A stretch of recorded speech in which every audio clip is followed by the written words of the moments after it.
Hoy comenzamos una nueva sección del estudio de Mateo. Y esta nueva sección del estudio de Mateo involucra el capítulo 8 y 9. Y en estos dos capítulos se acumulan 9 milagros. 9 milagros, capítulo 8 y capítulo 9 de Mateo.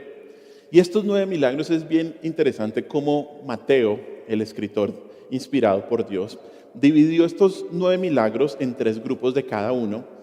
Y cada sección de estos 3 milagros concluye con una instrucción de parte de Jesús. La primera sección va del versículo 1 del capítulo 8 hasta el versículo 17. Y ahí hay 3 milagros de sanidad. Está el leproso, el siervo del centurión y la suegra de Pedro. Y esta sección es terminada o concluida por una enseñanza sobre lo que significa ser un seguidor de Jesús, ahí en el capítulo 8, versículos del 18 al 22. Luego viene la segunda sección de esta gran sección, en donde hay 3 milagros de poder. Esta sección va del capítulo 8, versículo 23, al capítulo 9, versículo 8.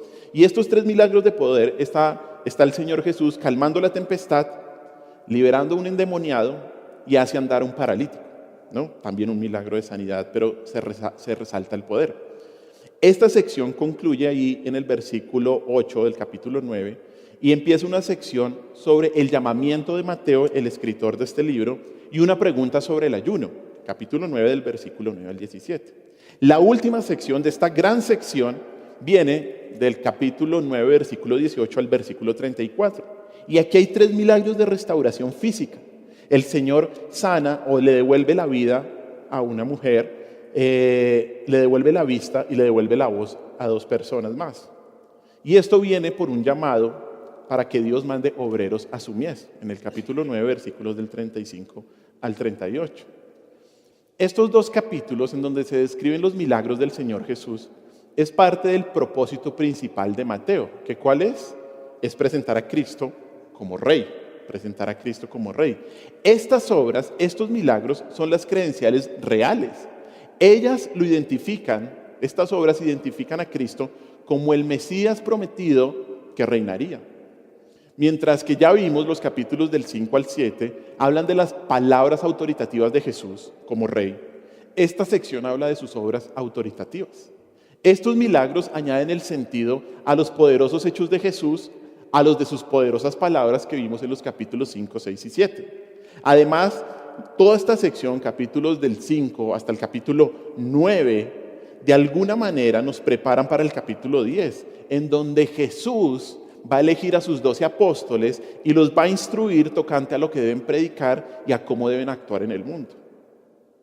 Lo que vemos aquí, en esta sección grande, 8 y 9, es que el Jesús que se nos presenta aquí es un modelo al que se le debe mirar no solamente para aprender de sus palabras, el Sermón del Monte, sino también para copiar su comportamiento, capítulos 8 y 9.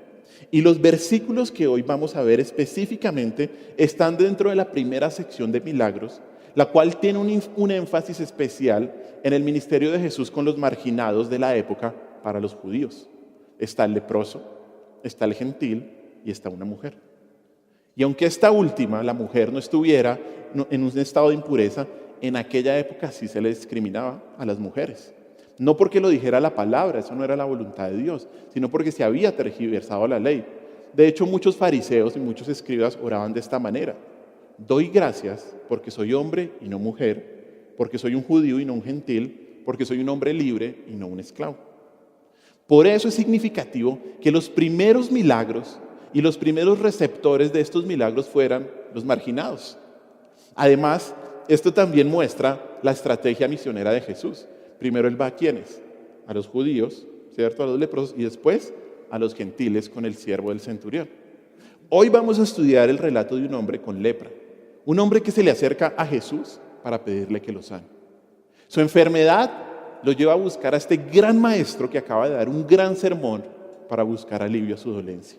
Leamos ahora sí Mateo capítulo 8, versículos del 1 al 4. Dice la palabra de Dios. Cuando descendió Jesús del monte, le seguía mucha gente. Y aquí vino un leproso y se postró ante él diciendo: Señor, si quieres, puedes limpiarme. Jesús extendió la mano y le tocó diciendo: quiero, sé limpio. y al instante su lepra desapareció. Entonces Jesús le dijo: mira, no le digas a nadie, sino ve, muéstrate al sacerdote y presenta la ofrenda que ordenó Moisés para testimonio a ellos. Acompáñenme en una pequeña oración. Señor, te damos una vez más gracias por este día. Queremos que toda nuestra reunión esté inundada de oración y de alabanza a ti. Y cuando leemos estas palabras, esto que tú hiciste, mi Señor Jesús, solo queremos humillarnos delante de ti y entender bien tu mensaje. Así que, Espíritu Santo, tú que eres quien nos guía a toda verdad, enséñanos la verdad de estos versículos, de esta palabra que tú inspiraste para nosotros poder no solo conocerte más, sino obedecerte mejor y amarte más. En tu nombre hemos orado, mi Señor Jesús. Amén. Amén. Tal vez, como el leproso, hoy tengas alguna situación en tu vida que te esté afectando.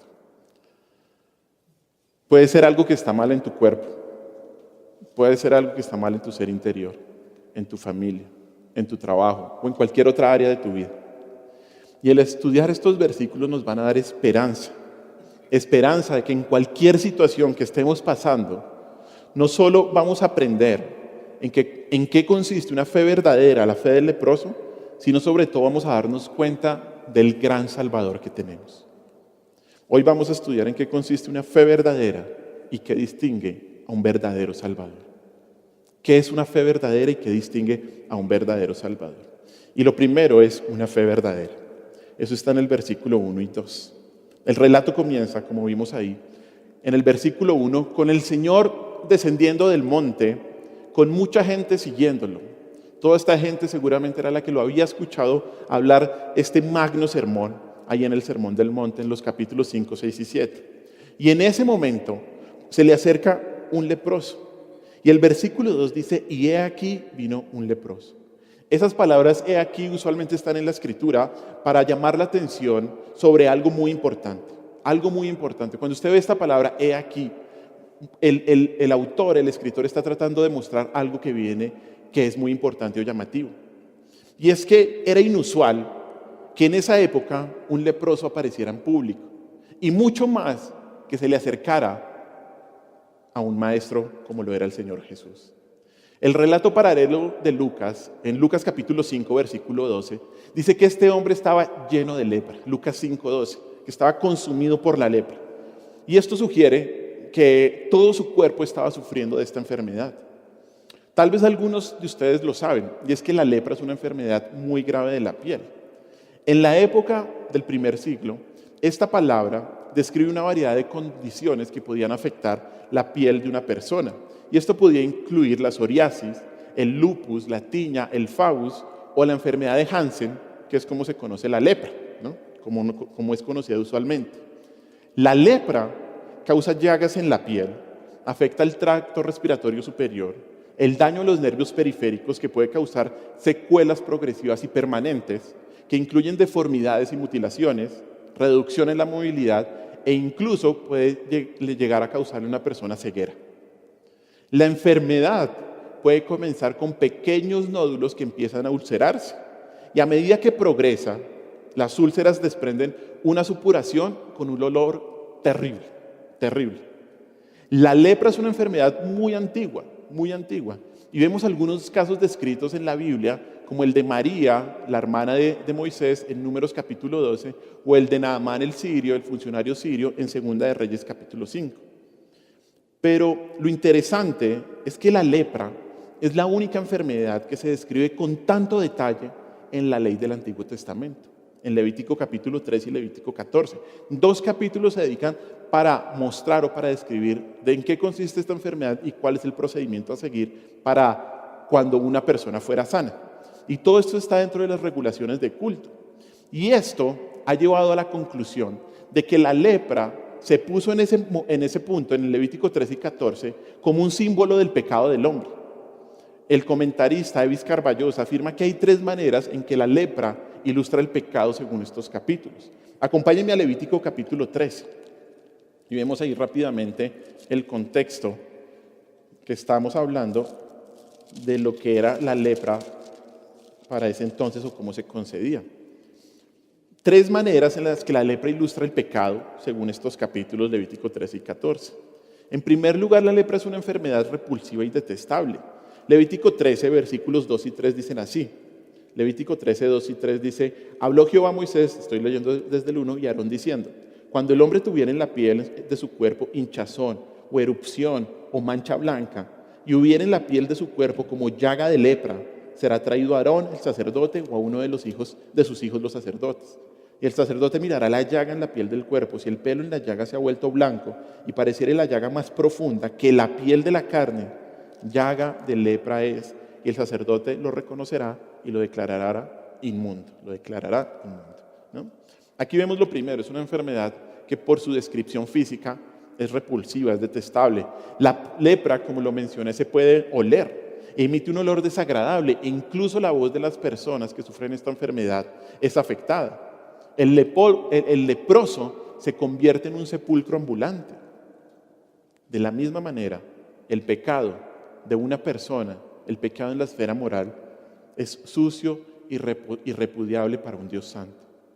El que es un pecador sin arrepentimiento es un muerto viviente, muerto para Dios, vivo para el mundo. En segundo lugar, también según este capítulo, la lepra es una enfermedad interior. Mire Levítico 13, versículo 46. Levítico 13, versículo 46. Dice ahí: todo el tiempo que la llaga estuviere en él, será inmundo. Estará impuro y habitará solo, fuera del campamento será su morada. Y quiero aquí resaltar las palabras en él de la primera frase. Todo el tiempo que la llaga estuviere en él. Y en muchos otros versículos, en estos 2 capítulos se ve esto, que la lepra es una enfermedad interior. Bueno, de igual manera, el pecado es una enfermedad interior. Una enfermedad que afecta todo el ser de una persona. Por eso se piensa también que la lepra es un símbolo del pecado. El último aspecto de por qué la lepra se dice que es un simbolismo del pecado es porque el leproso era expulsado de la sociedad de Israel. Mire ahí también Levítico 13, pero ahora leemos versículo 45 y 46. Mire lo que dice versículo 45 y 46. Y el leproso en quien hubiere llaga llevará vestidos rasgados, y su cabeza descubierta, y embozado pregonará: inmundo, inmundo. Todo el tiempo que la llaga estuviera en él será inmundo. Estará impuro y habitará solo. Fuera del campamento será su morada. El leproso era expulsado de la sociedad de Israel, de la comunidad. De la misma manera, el pecado es una enfermedad que separa a la persona de Dios y de la familia de Dios. Bueno, la verdad es que Dios pudo haber escogido cualquier enfermedad para describir el pecado, porque todas ellas son en el último análisis el resultado del pecado de Adán. Pero Dios escogió la lepra de manera especial para representar el pecado debido a su peculiaridad. Y aquí estaba, en Mateo 8, este leproso, con llagas en su cuerpo, oliendo mal, y con la estigma de la gente que lo consideraba no solo un enfermo físico, sino también un enfermo espiritual. Un enfermo espiritual maldito por Dios. ¿Y qué hace? ¿Qué hace este leproso? Mire lo que dice el versículo 2. He aquí vino un leproso, ¿y qué? Y se postró ante él. Esto significa caer de rodillas con alguien, caer de rodillas. Y esto era una señal de profunda reverencia hacia alguien. Y en el Nuevo Testamento es un término que solo se usa para adorar a una deidad. De hecho, en algunas traducciones bíblicas se dice que lo que hizo aquí el leproso fue y lo adoró al Señor. Mateo obviamente utiliza esta palabra de manera intencional para describir que el leproso hizo en ese momento un acto de adoración. Y esto queda comprobado cuando el leproso luego le dice ahí, Señor, ¿no? Señor. Esa palabra Señor significa curios, el Señor. Y este es un título que expresa honor y reverencia y describe a aquel que tiene poder sobre algo o sobre alguien. Esta fue la palabra griega utilizada para traducir la palabra hebrea Jehová. En vez de traducir la palabra hebrea, lo tradujeron Señor.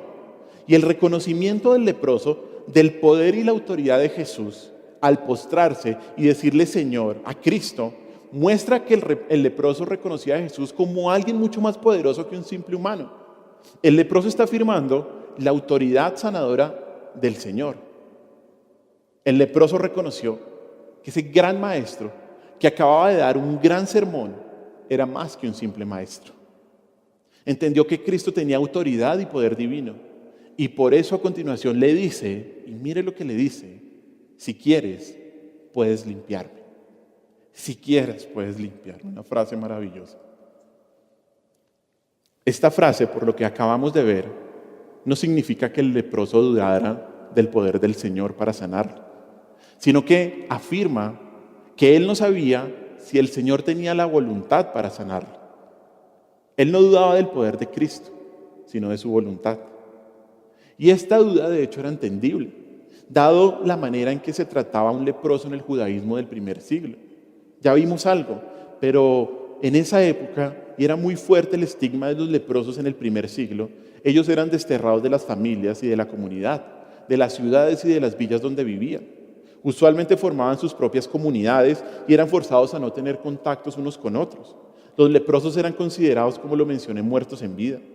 La ley rabínica de la época sentenciaba a un leproso que comía comida santa o entraba a una ciudad con murallas a 40 latigazos, 40 azotes con el látigo. Y eso casi siempre, obviamente, le ocasionaba la muerte a un leproso. El leproso aquí, obviamente, fue valiente. Rompe las reglas sociales de la época y se acerca al único que sabía que lo podía sanar. Y le dice esta maravillosa frase. Le dice: si quieres, sáname. Si quieres, sáname. El leproso se aferra a la esperanza de que Jesús lo puede sanar. Pero él no se revela si queda encerrado en la prisión de su terrible condición. El leproso no duda con respecto al poder del Señor, sino que expresa una humilde aceptación de su autoridad y de su soberana voluntad. Él afirma que Cristo tiene el poder para sanarlo, pero puede no ser la voluntad del Señor hacerlo. Eso es lo que él está afirmando acá. Y hermanos, aquí vemos la manifestación de una verdadera fe. Una fe que todos estamos llamados a seguir. Esta fe no solo reconoce quién es Cristo, no solamente reconoce su autoridad divina, sino también es una fe que tiene una profunda expresión de confianza en la soberanía del Señor y en sus decisiones sobre todo. Por eso es que el punto central del relato no es la valentía del leproso, no. Porque a veces se ha dicho que debemos ser como el leproso, que fue valiente y buscar tu milagro y quitar los estigmas de la sociedad. Se dice que debemos luchar para obtener el milagro contra los que nos quieren ahogar de la sociedad. Pero ese no es el punto del texto.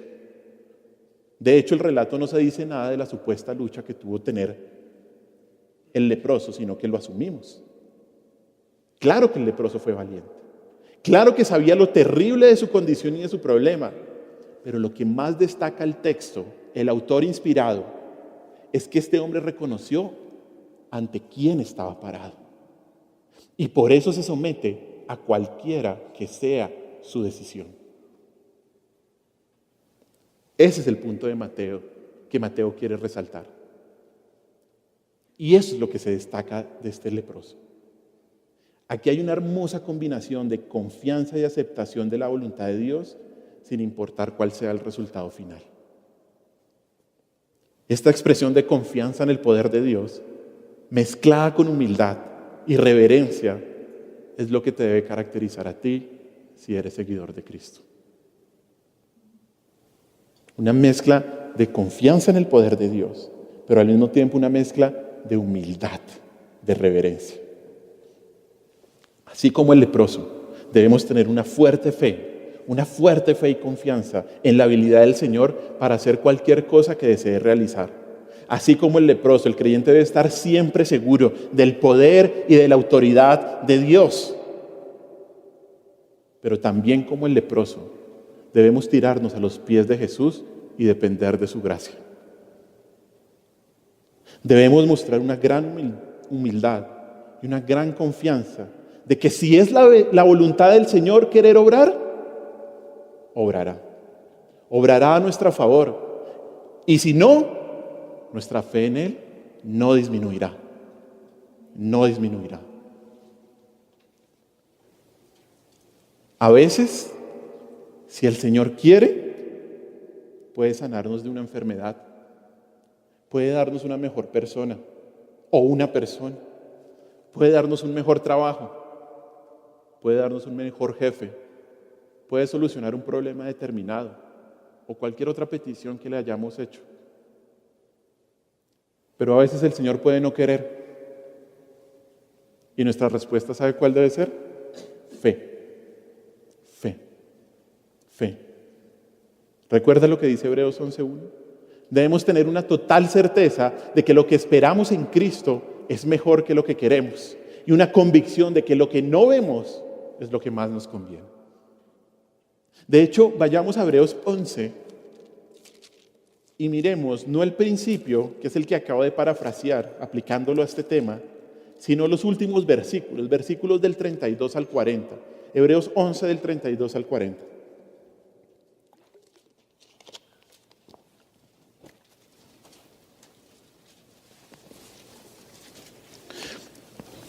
Mire lo que dice Hebreos 11 del 32 al 40. Y recuerde que desde el versículo 1, el autor de Hebreos ha estado dando muchos testimonios de muchas personas que se destacan por su fe.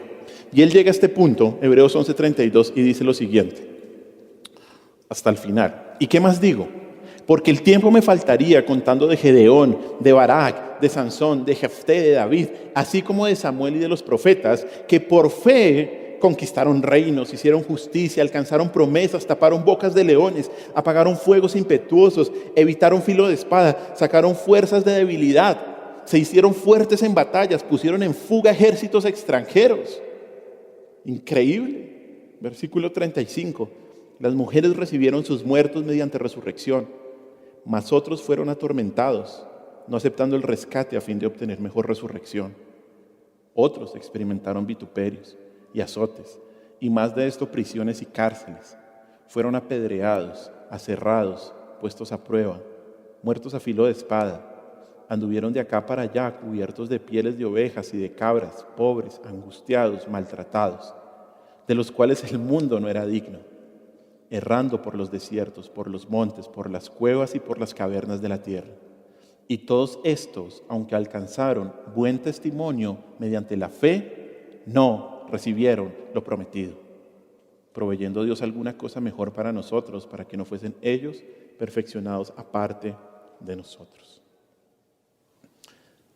Qué increíble es este versículo. Hasta el versículo 34, los que tuvieron fe alcanzaron lo prometido, ¿cierto? Ahí dice, alcanzaron lo prometido. Hicieron muchas cosas. Pero luego del versículo 35, los que tuvieron fe no alcanzaron lo prometido. Escúcheme bien. La fe no se trata de lograr lo que se quiere, sino de confiar en que así Dios no quiera, eso es lo mejor para mí. Bueno, la fe no se trata de alcanzar lo que se quiere, sino de confiar en que así Dios no quiera, eso es lo mejor para mí. Eso es la fe. Bueno, eso es la fe. Y esta es la fe que este leproso describe aquí en estos versículos. Pero algo más que nos enseña este versículo 2 y este leproso, nos enseña cómo debemos acercarnos a Dios, hermanos. ¿Y cómo debemos hacerlo? Con humildad y con reverencia. Debemos hacerlo sabiendo que somos hombres y que Él es Dios, que Él es Rey y que nosotros sus esclavos, que Él es el Creador y que nosotros somos sus criaturas, y que si Él quiere, solo si Él quiere, puede responder positiva o negativamente a nuestras peticiones. Pero no podemos acercarnos a Dios como muchos hoy en día hacen, en donde la gente le exige, le demanda, le reclama, le requiere que se cumpla lo que quiere, lo que la persona quiere.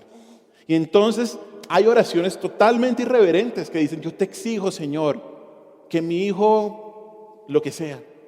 O yo te demando, Señor. Así no se va ante el Señor. Esto es orgullo. Y Dios no escucha al orgulloso, hermanos. Mire lo que dice Santiago 4:6. Allá al ladito de Hebreos.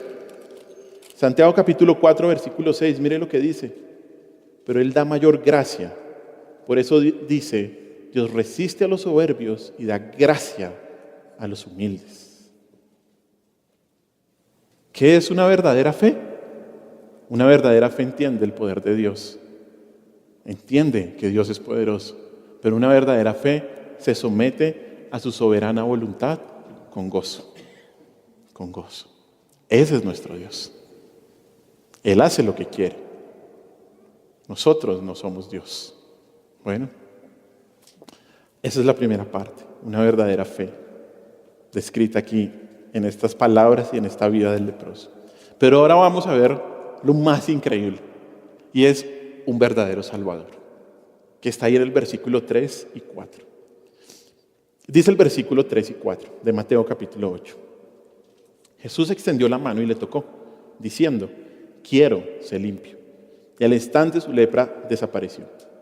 Entonces Jesús le dijo, mira, no lo digas a nadie, sino ve, muéstrate al sacerdote y presenta la ofrenda que ordenó Moisés para testimonio a ellos. Aquí en la segunda parte del relato se describe la respuesta que Cristo le dio al leproso. Esa respuesta no puede comenzar mejor al describir que el Señor extendió la mano y tocó a este hombre.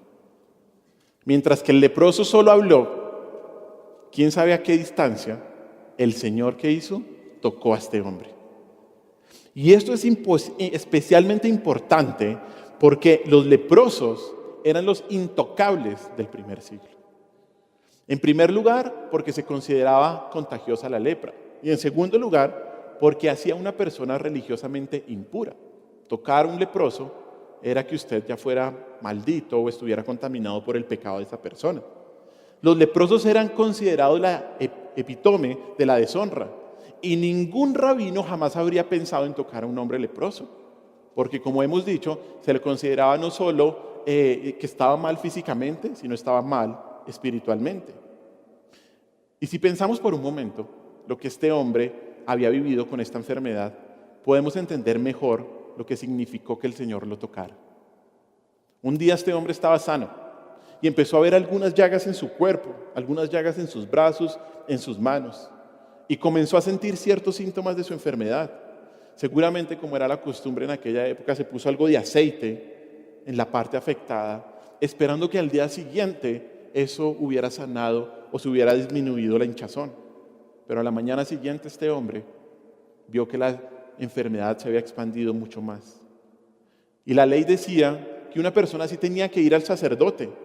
Y el sacerdote entonces lo iba a aislar por 14 días. Y al final de ese periodo de tiempo, el resultado no era mejor, sino era peor. La lepra, las manchas, las llagas, las úlceras se habían extendido por todo el cuerpo de este hombre.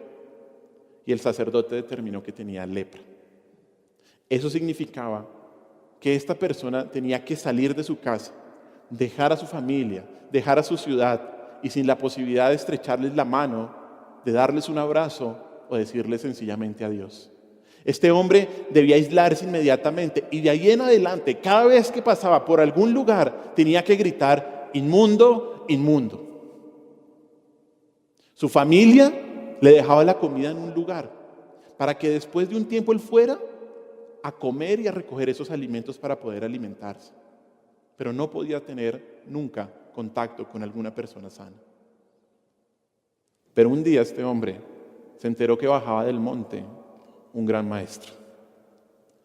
Y vino a Jesús y le dijo, Señor, si quieres puedes limpiarme.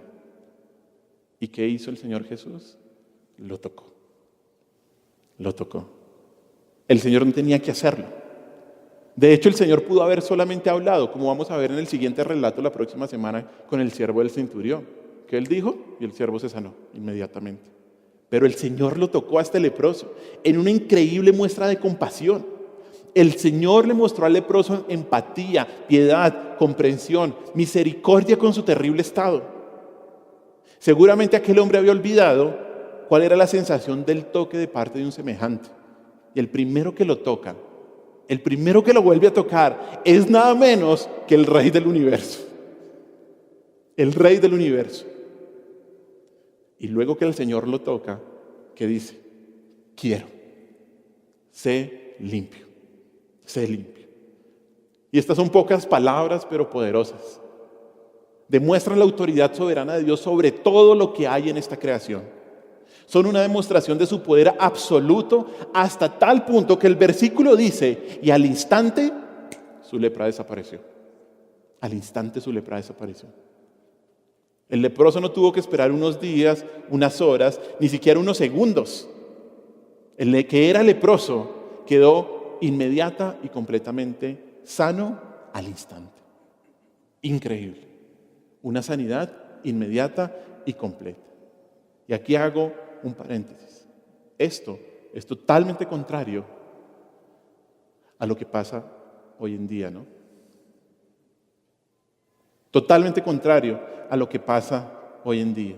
Muy diferente a lo que hacen los sanadores modernos, que nunca han sanado de manera inmediata y completa como el Señor. ¿Curan ellos a los leprosos? ¿Por qué estos hombres no visitan a los hospitales llenos de enfermos para sanarlos? ¿No se ha preguntado eso? La respuesta es obvia. Sus curas no son bíblicas. Las supuestas sanidades son unos fraudes y son unas fantasías que dañan el carácter del Evangelio y producen frustración en muchas personas. Claro que todavía hoy el Señor sana, claro que sí, si quiere. Y lo hace de manera providencial, por medio de las medicinas y los médicos. O lo hace de manera sobrenatural, claro, también lo puede hacer. Pero lo que sí afirmamos es que hoy en día no existe un don de sanidad, porque si hoy en día existiera, debería ser tal como el Señor o como los apóstoles lo hicieron, inmediata y completamente. No existe hoy en día esto, porque este tipo de milagros se dieron para certificar a los mensajeros de Dios y al mensaje de los mensajeros. Y cuando el mensaje de Dios quedó consignado en la palabra, ya no se necesitan obras milagrosas. Obras milagrosas que certifiquen el mensaje. ¿Por qué? Porque ya todo está consignado en la palabra de Dios. Porque todo lo que necesitamos para esta vida y para la piedad está en la Escritura. Por eso, cuando el Señor sanó a este leproso, no solo mostró su poder y su autoridad, sino que certificó que Él era el Rey prometido que tenía compasión de los necesitados. La mano compasiva de Jesús hizo desaparecer instantáneamente la terrible enfermedad con todas sus consecuencias. Todas sus consecuencias. Y esto era contrario a lo que pensaba la gente en esa época, porque en vez que el leproso contaminara a Jesús, el Señor, ¿qué hizo? Lo sanó. Imagínense esto, la piel del leproso regresó a su color natural de inmediato. Los miembros del cuerpo afectados por la enfermedad recobraron su integridad. La voz recobró su sonido natural. Los olores repulsivos desaparecieron de inmediato. Y todo esto en un abrir y cerrar de ojos. ¿Sabe por qué? Porque fue Jesús quien sanó. Fue Jesús quien sanó. La mano compasiva de Jesús hizo desaparecer instantáneamente esta terrible enfermedad con todas sus consecuencias. El relato concluye en el versículo 4, con la instrucción del Señor a este nuevo hombre diciéndole en primer lugar, mira, no le digas a nadie. Interesante, ¿no? Tal vez muchos de nosotros hemos visto esta frase en muchos lugares del Evangelio, de los Evangelios. Esto es lo que se conoce en los estudios bíblicos como el secreto mesiánico, en donde el Señor manda a las personas a que no revelen su identidad como Mesías o a decir que no publiquen que Él obró un milagro determinado. La razón de por qué el Señor manda esto es para evitar que los judíos del primer siglo pensaran que Cristo sería un Mesías conquistador en vez de un siervo sufriente en su primera venida. Era para evitar que la gente pensara que no tenía necesidad de arrepentirse de sus pecados, sino que lo quisieran hacer rey. Y para eso no fue la primera venida del Señor. El Señor tenía que venir primero como siervo sufriente y luego como rey conquistador, que es la segunda venida que esperamos. En su primera venida el Mesías no llegaría al trono sino a la cruz. No obtendría gloria sino humillación. Y por eso el Señor le dice, no se lo digas a nadie. Y aunque el Señor manda a este ex leproso ya a que no le dijera a nadie, sí le dice, ve y muéstrate al sacerdote, presenta la ofrenda que ordenó Moisés para testimonio a ellos. ¿Por qué le dice esto? Bueno, la razón es porque en la ley estaba claramente consignado y porque el Señor cumplió toda la ley. ¿Pueden cerrar ahí? Que los niños hacen bulla. La razón por la cual el Señor le manda esto al exleproso es que el sacerdote, y estaba consignado en la ley, el sacerdote debía investigar intensamente por 7 días la situación para determinar 3 cosas. Eso está en Levítico 3 y 14. ¿Qué tenía que investigar él? Primero, si la persona era realmente leprosa. Bueno, eso era lo primero. En segundo lugar, tenía que investigar que si era un verdadero leproso, si realmente se había sanado de su lepra. Y lo tercero que tenía que investigar el sacerdote es que si realmente fue curado de su lepra, cuáles habían sido las circunstancias de su curación. Si luego de la investigación se comprobaba que el hombre que había sido leproso había sido sanado, se presentaban las ofrendas correspondientes, como dice ahí el texto, y el sacerdote declaraba sano a este ex leproso.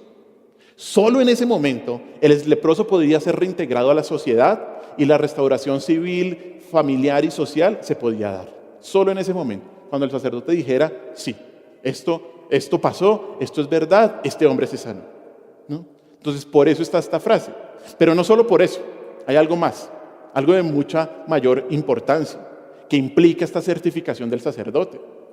Y es que aunque el sacerdocio tenía todas estas instrucciones, cuando se presentara un leproso sanado, ya no enfermo, sino sanado, estas instrucciones, al parecer, nunca se habían puesto en práctica. Porque desde el momento en que se dio la ley, no había registro de alguien sanado de la lepra. Los casos que se conocían de sanidad de la lepra eran María, cuando estaban en el desierto todavía, y luego con Naamán, el funcionario asirio, en 2 de Reyes capítulo 5, pero este hombre no era judío, ¿no? En una, María tuvo que salir del campamento por una semana y con Naamán, Elías le mandó a Naamán a lavarse 7 veces en el río Jordán. La realidad, al parecer, es que los leprosos nunca eran curados. En esa época no había cura para la lepra.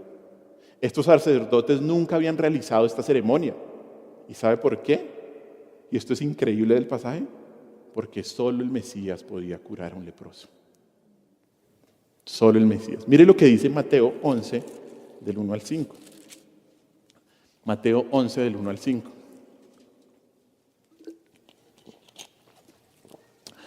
Aquí vamos a leer a Juan el Bautista. Juan está encarcelado y Juan se está preguntando y le pregunta a sus discípulos, ¿será que este Jesús sí es verdaderamente el Mesías, el Salvador?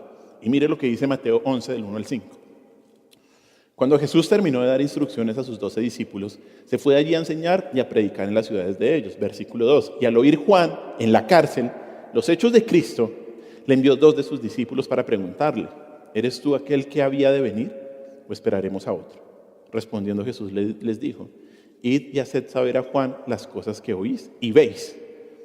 Los ciegos ven, los cojos andan, los leprosos son limpiados, los sordos oyen, los muertos son resucitados y a los pobres es anunciado el Evangelio. Y el 6 también, y bienaventurado es el que no halle tropiezo en mí.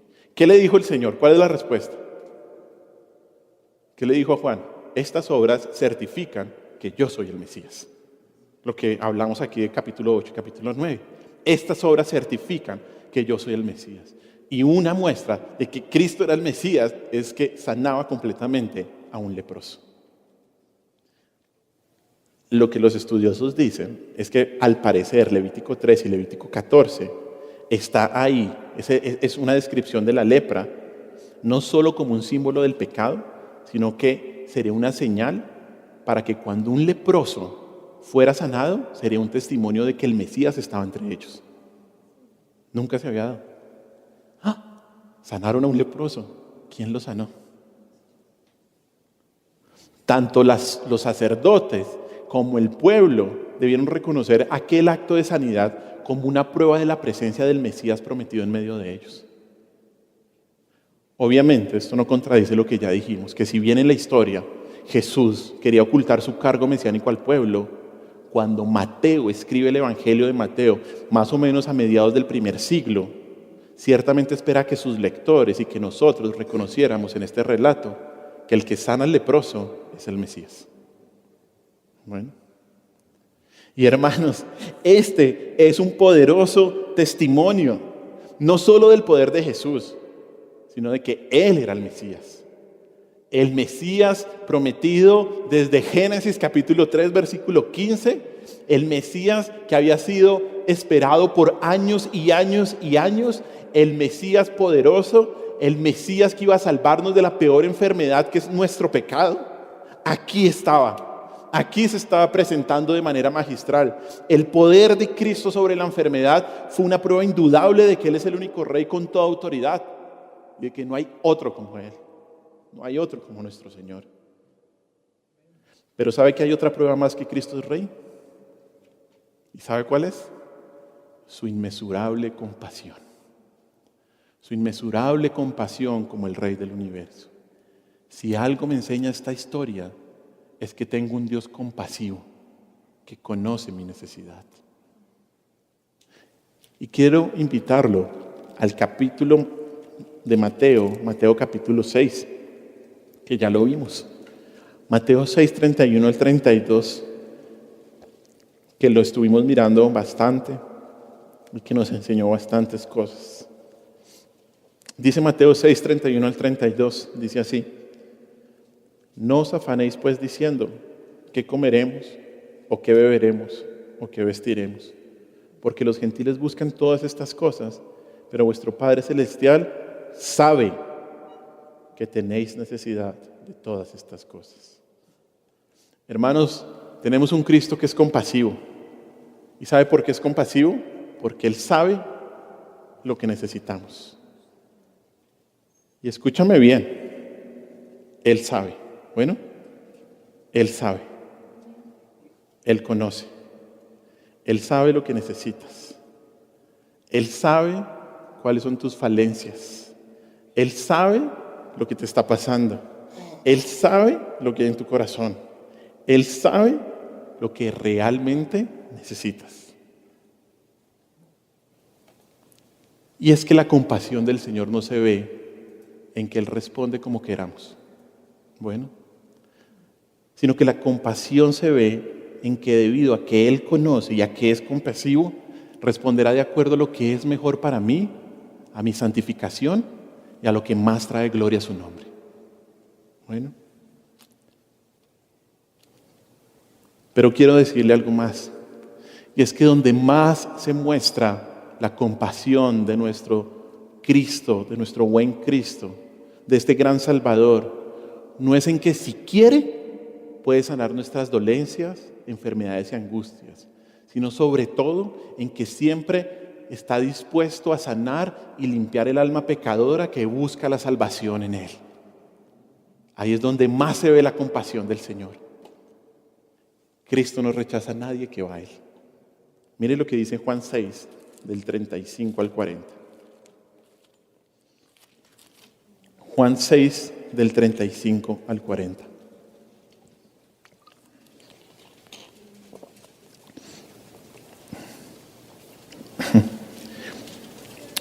Dice así: Jesús les dijo: yo soy el pan de vida. El que a mí viene nunca tendrá hambre, y el que en mí cree no tendrá sed jamás. Mas os he dicho que aunque me habéis visto, no creéis. Todo lo que el Padre me da vendrá a mí, y el que a mí viene no le echo fuera. Porque he descendido del cielo no para hacer mi voluntad, sino la voluntad del que me envió. Y esta es la voluntad del Padre, el que me envió, que todo lo que me diere no pierda yo nada, sino que lo resucite en el día postrero. Y esta es la voluntad del que me ha enviado, que todo aquel que vea al Hijo y cree en Él tenga vida eterna, y yo le resucitaré en el día postrero. Cristo no rechaza a nadie que va a Él. Para obtener la sanidad de nuestra alma y obtener la vida eterna, debemos correr a Cristo. Debemos correr a Cristo como este ex leproso, con una profunda humildad, reconociendo que somos pecadores y que no tenemos nada limpio en nosotros. Debemos inclinarnos ante Él con humilde reverencia, someternos a Él como nuestra única esperanza y decirle a Dios que si no nos salva, estaremos perdidos. Ese Señor compasivo no solo sabe cuáles son nuestras necesidades y obra conforme a su sabiduría y voluntad. Déjame decirte una vez más, Él sabe, Él conoce por qué estás enfermo o por qué no obtienes lo que quieres. Él sabe, Él conoce y eso es lo mejor para ti. Bueno, ese Señor compasivo no solo sabe cuáles son nuestras necesidades y obra conforme a su sabiduría y voluntad, sino que sobre todo muestra su compasión en que nos ha librado de la lepra espiritual del pecado. Ese era nuestro mayor problema, hermanos. Este es nuestro gran Salvador, nuestro maravilloso Redentor. Este es nuestro maravilloso Salvador. Nada tiene más autoridad que Él y está lleno de compasión cuando estamos en necesidad. Este leproso es un verdadero ejemplo de verdadera fe, que no demanda que Cristo cumpla su petición, sino que nos enseña a conocer la autoridad de Cristo y a someternos a su voluntad, cualquiera que sea. Cualquiera que sea. Tengamos en cuenta siempre, hermanos, siempre que la mayor muestra de poder y compasión de Cristo es que vino a morir en la cruz por todos aquellos que se arrepintieran y lo aceptaran como Señor y Salvador. Bueno, este es un verdadero Salvador y esta es una verdadera fe. Oremos. Señor, te damos gracias por este día. Gracias por tu amor, por tu bondad, por tu inmensa misericordia. Gracias, Señor, porque, Señor, en ti confiamos. Gracias, Señor, porque tú eres nuestro Dios, tú eres nuestro Salvador. Gracias, Señor, porque tú has sido bueno con nosotros, en gran manera bueno. Porque tú, Señor, eres nuestro Dios y nuestro Rey.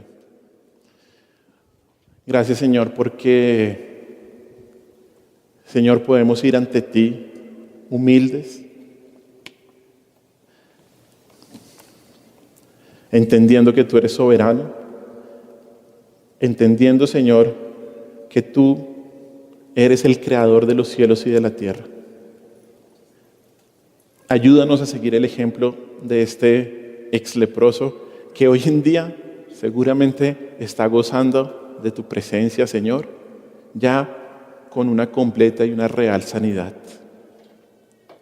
Señor, gracias porque nos dejaste este registro en donde podemos aprender tantas cosas de quién eres tú, mi Cristo.